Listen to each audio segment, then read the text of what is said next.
தரமான farmland வாங்க நம்ம சென்னை ஃபார்ம்ஸ் வாங்க. GT Holidays, South India's #1 travel brand. You know you are special when you're with GT Holidays. Hi வணக்கம், நான் சுதீர் ஸ்ரீனிவாசன். இது என்னுடைய லாங் ரிவ்யூ. இந்த வாரம் நான் லாங்காக ரிவ்யூ பண்ண போகிற படம் ரொம்ப நம்ம எல்லாருமே ஆவலுடன் எதிர்பார்த்த ஒரு ஃபிலிம். லோகேஷ் கனகராஜ் இயக்கத்தில் அனிருத் இசையில் வெளிவந்திருக்கிற ஒரு நட்சத்திர பட்டாளமே நடிச்சிருக்கிற ரஜினிகாந்த் அவர்கள், நாகார்ஜுனா, சூபின் சாஹிர், உபேந்திரா, ஸ்ருதி ஹாசன், இந்த மாதிரி அடுக்கிக்கிட்டே போகலாம் அப்படின்னு நினைக்கிறேன். படம் பேரும் உங்களுக்கு எல்லாருக்குமே நல்லாவே தெரிஞ்ச கூலி.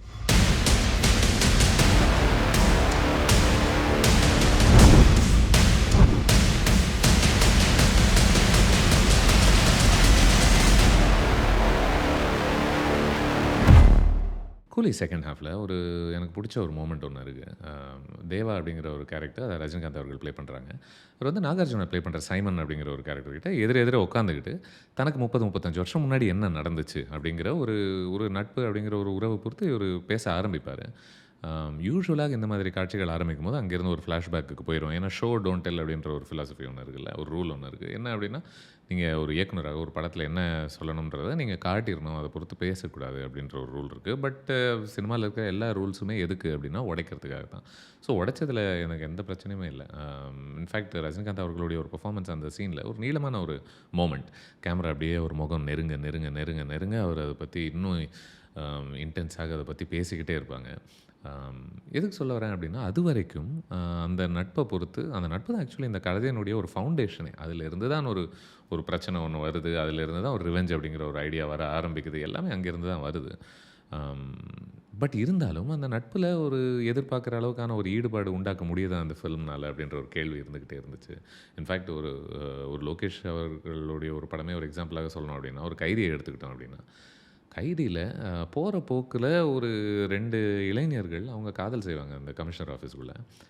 அவங்க மேலே ஒரு பெரிய அட்டென்ஷன் இல்லைன்னா கூட அந்த காதல் கதையை நம்மளை முழுமையாக நம்ப வைக்க முடிஞ்ச ஒரு இயக்குனர் இவர். ரஜினிகாந்த் அவர்களுடைய ஒரு பெர்ஃபார்மன்ஸ் என்ன தான் அந்த மோமெண்ட்டில் நம்மளை பயங்கரமாக ஆழ்த்தினாலும் அது போதுமா இந்த நட்பு அப்படிங்கிற ஒரு உறவை பொறுத்து நம்மளை ஃபீல் பண்ண வைக்கிறதுக்கு அப்படின்னு சொல்லிட்டு யோசிச்சுட்டு இருந்தேன். பட் மோர் இம்பார்ட்டன்ட்லி என்ன அப்படின்னா, அவர் அந்த மோனோலாகின் வழியாக நம்மளால் கவனிக்க முடிஞ்ச ஒரு விஷயம் என்ன அப்படின்னா, இவர் உட்காந்து பேசினார்னா பார்த்துங்க, நீங்கள் அவரை பார்த்துக்கிட்டே இருக்கலாம், அதை ரசிச்சுக்கிட்டே இருக்கலாம் அப்படின்றத மறுபடியும் ஞாபகப்படுத்துது. பட் அப்படி இருந்தும் நம்மளுடைய ஒரு கமர்ஷியல் சினிமா ஃபார்மேட்டை என்ன எதிர்பார்க்குதுன்னா, உங்களுக்கு என்ன ஏஜ் ஆனாலும் பரவாயில்ல, நீங்கள் எந்த மாதிரி ஸ்பேஸில் இருந்தாலும் பரவாயில்ல, நீங்கள் கான்ஸ்டண்ட்டாக சண்டை போட்டுக்கிட்டே இருக்கணும், ஆயுதங்களை கையேந்திக்கிட்டே இருக்கணும், எடுத்து வெட்டி வீசி சண்டை போட்டுக்கிட்டே இருக்கணும் அப்படின்ற ஒரு எதிர்பார்ப்பு இந்த கமர்ஷியல் படங்களுடைய ஒரு எதிர்பார்ப்பாக இருக்குது. லோகேஷ் படங்களில் இன்ஃபேக்ட் ஆக்ஷன் செட் பீசஸ் ரொம்ப நமக்கு பெரிய சந்தோஷத்தை கொடுத்த ஒரு டிவைஸாகவே இருந்திருக்கு இல்லையா, அவருடைய இது வரைக்கும் எடுத்த படங்கள்லாம் எடுத்து பார்த்தோம்னா. பட் இந்த ஃபிலிமில் என்னுடைய ஒரு சின்ன ஓர கவலை என்னவாக இருக்குது அப்படின்னா, போக போக ரஜினிகாந்த் அவர்கள் ஒன்றும் இளமை ஆகிக்கிட்டு இருக்கிறது கிடையாது. ஸோ அதனால் இதில் சண்டை காட்சிகள்லாம் எப்படி ஒட்டும், எப்படி அவர் ஷூட் பண்ண போகிறாரு இதை அப்படின்றத யோசிச்சுக்கிட்டு இருந்தேன். பட் ஆக்சுவலி அன்பறிவு அவங்க பண்ண ஒரு கொரியோகிராஃபியில் சண்டை காட்சிகள் நம்புற மாதிரி தான் இருந்துச்சு. இன்ஃபேக்ட் அவர் குத்தும்போது இந்த குத்துக்கு அவ்வளோ தூரம் போனானா அப்படின்ற ஒரு தன்மைலாம் எனக்கு கொஞ்சம் கூட வரல, நான் நம்பினேன். ஆனால் எது என்ன ஆச்சரியப்படுத்துச்சு அப்படின்னா, லோகேஷ் அவருடைய படங்களில் யூஸ்வலி இந்த ஸ்டண்ட் செட் பீசஸ் வழியாக ஒரு கதை சொல்லப்படும். ஒருத்தன் வந்து அவங்க 10 பேர் 15 பேர் அடித்தான் அப்படிங்கிறது மட்டும் இல்லாமல், இவ்வளோ கத்தியை வச்சு அவங்கள வெட்டினான் அப்படின்றதையும் தாண்டி அந்த ஒரு சண்டைக்காக ஒரு நெரேட்டிவ், ஒரு எமோஷனல் காரணம் ஒன்று இருக்கும். பட் அதையும் தாண்டி அந்த ஸ்டண்ட்டே ஒரு கதையை நமக்கு சொல்லும். பட் இந்த ஃபிலிமில் ஐ கெப்ட் திங்கிங் கொஞ்சம் ஜெனரிக்காக இருக்கும் அப்படின்னு யோசிச்சுக்கிட்டே இருந்தேன். மேபி அதனால தான் நான் அவருடைய ஒரு யூஷுவல் டிவைஸ், நமக்கு ரொம்ப பிடிச்ச ஒரு டிவைஸ் அவர் படங்களில் என்ன, ஒரு பழைய பாட்டு யூஸ் பண்ணுறதில்ல. அதில் ஒரு பழைய பாட்டு ஒன்று யூஸ் பண்ணுறாரு. அந்த மோமெண்ட் எனக்கு ஒருவேளை இது சாங் ஒரு சுமாரான ஒரு ஃபிட்டாக இந்த இடத்துக்கு இல்லை, இந்த மோமெண்ட் அந்த பாட்டை சரியாக விற்க முடியலையா அப்படின்னு வச்சுட்டு இருந்துச்சு. அந்த பாட்டு என்ன அப்படின்றத நான் சொல்ல மாட்டேன், உங்களுக்கு ஸ்பாயில் பண்ண மாட்டேன். பட் 2வது கூலி டிஸ்கோ எந்த பாட்டை பேஸ் பண்ணி உருவாக்கப்பட்ட பாட்டு அப்படிங்கிறத உங்களுக்கு நல்லாவே தெரியும். அதனால் வா வா பக்கம் வா அப்படிங்கிற ஒரு இளையராஜா அவர்கள் பாட்டை பொறுத்து பேசுறதுல எனக்கு பிரச்சனை இல்லை. அது ஒரு இடத்துல யூஸ் பண்ணப்படுது. அந்த முதல் பாட்டு, நான் சொல்லாத பாட்டை விட இது கொஞ்சம் பெட்டராக எனக்கு ஒர்க் அவுட் ஆச்சு இந்த மோமெண்ட். முக்கியமான ஒரு காரணம் ரஜினிகாந்த் அவர்களுடைய ஒரு ஸ்வாகர். அங்கே உட்காந்துட்டு அவர் சண்டை கிண்டெல்லாம் போட தேவையில்லை, அப்படி ஸ்லோ மோஷனில் கொஞ்சம் நடந்துக்கிட்டு அப்படி ஸ்டைலிஷாக தன்னை சுற்றி ரவுடிங் அப்படியே நின்றுக்கிட்டு இருக்கும்போது நடுவில் அவர் நடந்து வந்தாலே போதுமாக இருக்குது. சமீப ரஜினிகாந்த் அவர்களுடைய ஒரு ஃபிலிம்ஸ்லாம் பார்க்கும்போதில் எனக்கு எனக்கு எப்படி தோணுது அப்படின்னா, ஒரு 30 வருஷமாக நம்ம ஒரு ஒரு முக்கியமான ஒரு கேள்விக்கு சினிமா வழியாக பதில் கண்டுபிடிச்சுக்கிட்டே இருக்குமோ, கண்டுபிடிக்க முயற்சி பண்ணிக்கிட்டு இருக்கோமோ அப்படின்னு தோணுது. அது கேள்வி என்ன அப்படின்னா, பாஷா எப்படி வொர்க் ஆச்சு? பாஷா ஏன் வொர்க் ஆச்சு? அது மாதிரி ஒரு படத்த அவர வச்சு எப்படி எடுப்பது? இந்த முயற்சியில தான் கான்ஸ்டன்ட்டாக ஈடுபட்டுக்கிட்டே இருக்கமோ அப்படின்னு தோண வைக்குது. அது ஏன் வொர்க் ஆச்சு? ஒருவேள அந்த ஃப்ளாஷ்பேக் பகுதிகள்ல ஒரு நெகட்டிவ் எஃபெக்ட் மாதிரி ஒண்ணு போட்டு காமிப்பாங்களே, அதனாலயா? ஆம், இல்ல அ தனக்கு உதவி செய்யக்கூடியவங்க தன் பக்கத்திலேயே இருக்கும் பொழுது, அவர் வந்து அவர் ஒரே ஒரு குரல் மட்டும் குடுத்தா போதும், அவங்க எல்லாரும் ஒண்ணு சேர்ந்து வந்துருவாங்க அப்படிங்கிற அந்த ஐடியானாலயா? ஆம், இல்ல அந்த அவர் ஸ்லோமோல நடந்து வர்ற அந்த தன்மைனாலயா? சிகரெட் பிடிக்கிறதுனாலயா? இல்ல கண்ணாடிய ரொம்ப ரொம்ப ஸ்டைலிஷாக அணிவதனாலயா? ஏன் கேட்கிறேன் அப்படின்னா, இப்ப நான் விவரிச்ச இது எல்லா அம்சங்களுமே கூலிலயும் இருக்கு. ஆனா எது இல்ல அப்படின்னு தோணுதுன்னா, கூலில மட்டுமல்ல, நெறைய படங்கள்ல பாஷா ஒரு வேலை செய்யுதுல்ல. என்ன பண்ணுது அப்படின்னா, மாணிக்கம் முதன் முறை குத்துறதுக்கு முன்னாடியே, அவன ஒரு நிஜமான மனிதனாக அத எஸ்டாப்ளிஷ் பண்ணிருது. அவனுடைய உறவுகள் என்ன அப்படின்றத எஸ்டாப்ளிஷ் பண்ணிருது. ஸோ, அந்த இன்டர்வல் பிளாக்ல அந்த famous pump set fight scene வர்றதுக்கு முன்னாடியே, அந்த முதல் குத்து அவன் விடுறதுக்கு முன்னாடியே, நமக்கு அவன் மேல மாணிக்கம் மேல ஒரு பெரிய அன்பே நமக்கும் உருவாகுது. யார் போல அப்படின்னா, அவனுடைய தங்கச்சிகள் போல, அவருடைய அம்மா போல, ஏன் அவர சார்ந்து இருக்கக்கூடிய அந்த ஆட்டோ டிரைவர்ஸை போல. கூலிலயும் பல உறவுகள் இருக்கு. பட் உண்மையிலேயே நம்மள அந்த உறவுகள் சார்ந்த அ அதுக்குள்ள நம்மள ஆழ்த்த முடியுதா? அப்படின்ட்டு தான் கூலி கொஞ்சம் கஷ்டப்படுது அப்படின்னு நெனைக்கிறேன். லைக் ஃபார் எக்ஸாம்பிள் தேவாக்கும் ராஜசேகர் சத்யராஜ் அவர்கள் ப்ளே பண்ற ஒரு கேரக்டர். அந்த 2 பேருக்கும் இடையிலான இருக்கக்கூடிய நட்பு, அதுவாக இருக்கட்டும், இல்ல தேவாக்கும் ஸ்ருதி ஹாசன் ப்ளே பண்ணக்கூடிய பிரீத்தி அப்படிங்கிறவங்க, அவங்க 2 பேர் மத்தியில ஒரு உறவு ஒண்ணு இருக்கு. இல்ல இதில நாகார்ஜுனா அவர்கள் சைமன் அப்படிங்கிற ஒரு கதாபாத்திரம் ப்ளே பண்றாங்க. சைமனுக்கும் அவருடைய மகனான அர்ஜுனுக்கும் அங்க ஒரு தந்தை மகன் உறவு ஒண்ணு இருக்கு. இது எந்த உறவுல அந்த உறவினுடைய எந்த எமோஷனுக்குள்ள நம்மள உண்மையிலேயே இந்த படத்தினால ஆழ்த்த முடியுது? சூபின் சாஹிர் இதில தயாள் அப்படிங்கிற ஒரு கதாபாத்திரம் ப்ளே பண்றாங்க. அவருக்கும் கல்யாணி அப்படிங்கிற இன்னொரு கதாபாத்திரத்துக்கும் அவங்க 2 பேரும் இன்ஃபாக்ட் அந்த 2 கேரக்டர்ஸும் அவங்களுக்குள்ள இருக்கக்கூடிய ஒரு உறவு தான் எனக்கு ப்ராபப்ளி த மோஸ்ட் இன்ட்ரஸ்டிங்காக பட்டுச்சு. காரணம் என்ன அப்படின்னா, 2 பேருமே இன்ஃபாக்ட் ஒரு காமனான ஒரு விஷயத்த கூட நம்ம கவனிக்கலாம். அவங்க மாட்டிக்கிட்டாங்க அப்படின்னா, உடனே ஒரு அப்பாவி வேஷம் போட ஆரம்பிப்பாங்க. யூசுவலாக இந்த மாதிரி கதாபாத்திரங்கள் நல்ல கேரக்டர்ஸாக இருப்பாங்கல்ல, அண்டர் கவர்ல இருந்தாலே. பட் அந்த மாதிரி சில விதிமுறைகள் எல்லாம் கூலி மாத்தி எழுதுது. Which I thought was very interesting. ஆனால் கூலியுடைய எழுத்து இந்த ஆங்கிள்ஸுக்குள்ள போதுமான வேலைய செய்யுதா? அப்படின்றது தான் கான்ஸ்டன்ட்டான கேள்வி. ஏன்னா, அது போதுமான வேலை செஞ்சிருந்துச்சுன்னு வச்சுக்கோங்க, இந்த மாரி ஆங்கிள்ஸ்குள்ளலாம். கண்டிப்பா நாகார்ஜுனா அவர்கள் வந்து ஒரு பெரிய ஸ்வாகரோட தான் ப்ளே பண்றாங்க. எனக்கு ரொம்ப புடிச்சது அவருடைய ஒரு பெர்ஃபார்மன்ஸ. அவருடைய பிரசன்ஸ் அப்படி வேணா சொல்லலாம்னு நெனைக்கிறேன். பட் அப்படி இருந்தும் கூட, ah do we understand him enough அப்படின்ற ஒரு கேள்வி ஒண்ணு இருக்கு. இல்ல ஒரு முழு நீள படம் பார்த்த பிறகும் கூட சூபின் ப்ளே பண்ணக்கூடிய ஒரு கதாபாத்திரத்தில இருக்கிறதுலே மெமரபிளாக ஓகே நம்ம மனசுல எந்த இமேஜ் நிக்குது அப்படின்னு யோசிச்சா, மோனிகா பாட்டுக்கு அவர் ஆடின ஆட்டம் மட்டும் தான் மனசுல ஸ்ட்ராங்காக நிக்குது. அப்படி நிக்கக்கூடாதுல்ல. மோனிகா பாட்டு உங்களுக்கு பிடிக்காதா அப்படின்னு கேட்குறீங்களா? எனக்கு ரொம்ப பிடிக்கும். செம பாட்டு. நான் ரெகுலரா கேட்டுக்கிட்டே இருக்கேன். சூப்பரான ஒரு வைபு.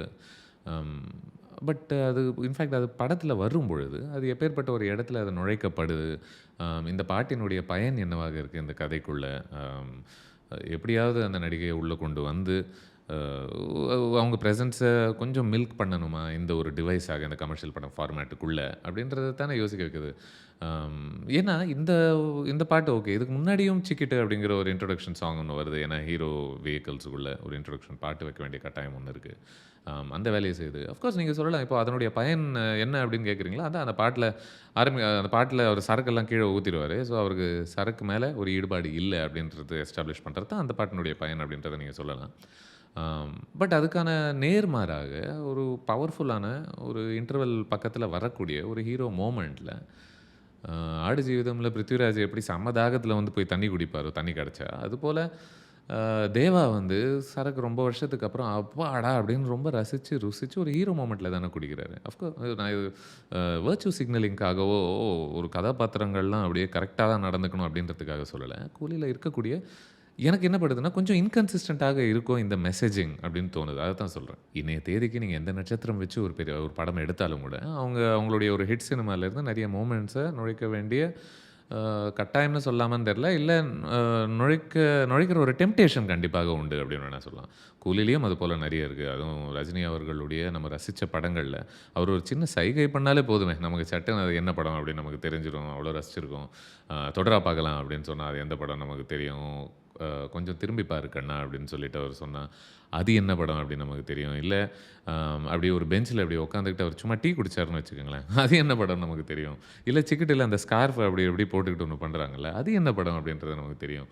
ஆம், இல்ல எனக்கு ரொம்ப பிடிச்ச towards end of the film அவர் வந்து இப்படி அப்படி ஒரு ஜெஸ்டர் ஒண்ணு பண்ணாருன்னா, அது எத குறிக்குது? ஸோ இது எல்லாமே என்ன சொல்றது? ஒரு ஒரு நாஸ்டால்ஜியா வழியாக நமக்கு கொடுக்கக்கூடிய ஒரு இன்பங்கள்னு சொல்லலாம். எனக்கு ஜென்ரலா லோகேஷ் படம்லாம் ரொம்ப பிடிக்கும். இந்நேரத்துக்கு உங்களுக்கு தெரிஞ்சிருக்கும் அப்படின்னு நினைக்கிறேன். காரணம் இந்த கமர்ஷியல் ஃபார்மேட்டுக்குள்ள நிறைய ஒரிஜினல் மொமெண்ட்ஸையும் அதுக்குள்ள அவரால சேர்க்க முடியுது. ஸ்டண்ட் காட்சிகளுக்கு ஒரு பயனுள்ள ஸ்டண்ட் காட்சிகளாக உருவாக்க முடியுது. ஏன் சொல்றேன் அப்படின்னா, இந்த கூலிலயும் நான் தேடின ஒரு மொமெண்ட்ஸ் அதுவாக தான் இருக்கு.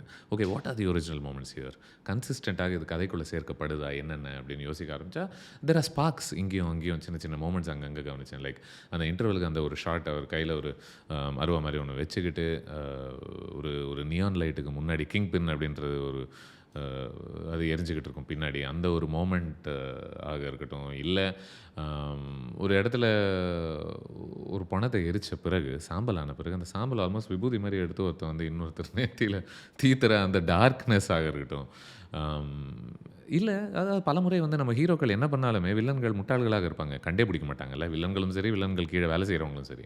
பட் இந்த படம் ஃபார் எக்ஸாம்பிள் அந்த வில்லன் கீழே வேலை செய்கிற ஒருத்தன் வந்துட்டு தேவா வந்து ஹே இவன் நம்ம ஆள் இல்லையே அப்படின்றத ஒரு ஈஸியான ஒரு வழியாக ஆமாம் உனக்கு எப்படி இந்த இடம் தெரியும் அப்படின்னு சொல்லிட்டு சட்டுன்னு யோசித்து கண்டுபிடிக்கிற ஒரு மோமெண்ட்டாக இருக்கட்டும். இல்லை வேற ஒரு பெண் வந்து ஸ்ருதி ஹாசன் ப்ளே பண்ணக்கூடிய ஒரு கேரக்டர் சொல்கிறேன். அவங்க வந்து சார் அப்படின்னு ஒருத்தவங்களை கூப்பிடுவதும் அதன் பிறகு அங்கிள்னு கூப்பிடுவதும் அதுக்குள்ளே அப்பான்ற ஒரு டைனமிக் இருக்கா என்ன ஏது அப்படின்ட்டு யோசிப்பதும் இந்த காம்ப்ளிகேஷன் இருக்குல்ல, இந்த காம்ப்ளெக்சிட்டியும் எனக்கு இன்ட்ரெஸ்டிங்காக பட்டுச்சு. ஆனால் இந்த படம் இன்னும் ரசிக்கும்படியாக எழுதப்பட்டிருந்தால் கண்டிப்பாக நான் இப்போ சொன்னக்கூடிய மோமெண்ட்ஸ் எல்லாமே அங்கங்கே வரக்கூடிய சின்ன சின்ன பிரைட் ஸ்பாட்ஸாக இருப்பதை விட ரொம்ப பிரகாசமாக ஜொலிச்சிருக்குன்னு நினைக்கிறேன். இன்ஃபேக்ட் பல ஐடியாஸ் இருக்குது கூலியில். அந்த ஐடியாஸ் எல்லாம் கோர்வையாக ஒன்று சேர்ந்து ஒரு ஒரு கதையை நமக்கு சொல்ல முடியுதா அப்படின்றது தான் கேள்வி. லைக் ஃபார் எக்ஸாம்பிள் இந்த படத்தில் ஒரு கதாபாத்திரம் சயின்டிஸ்ட் மாதிரி ஒரு இன்வென்டர் மாதிரி ஒருத்தர் வராங்க.